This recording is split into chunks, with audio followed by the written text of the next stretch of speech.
It's a story that we've been following for months now at Newsmax. Allegations that Belarus is weaponizing its border with other European countries in order to pressure leaders to either cave to its demands or else face the consequences.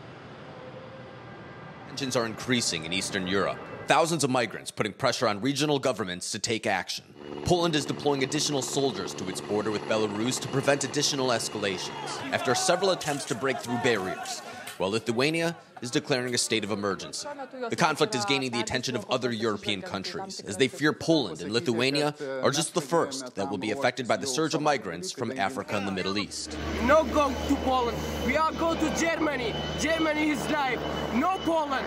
It's a crisis that is prompting the Polish Prime Minister to visit the scene of the chaos that weighs national security against humanitarian concerns. On the Belarusian side of the border, migrants give their side of the story, accusing Polish authorities of using force to deter their entry.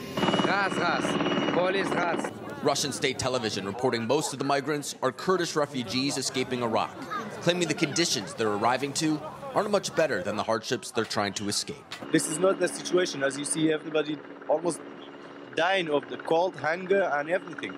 It's difficult to get an accurate portrayal of the situation, as Belarus limits the abilities of reporters on the ground, while security in Poland is keeping journalists and human rights observers out of the area.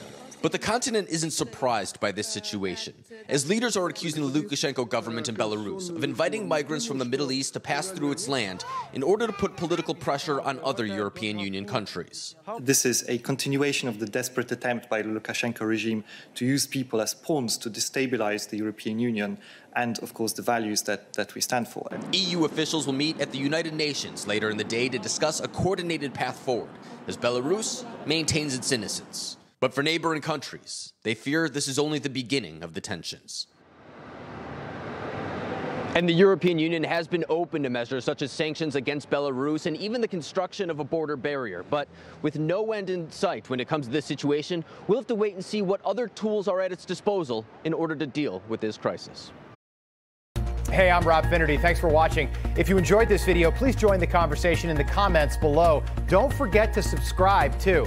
Hit the bell icon to be alerted to breaking news. And remember, there's a whole lot more on Newsmax TV, America's fastest growing cable news network. Newsmax TV, where real news for real people.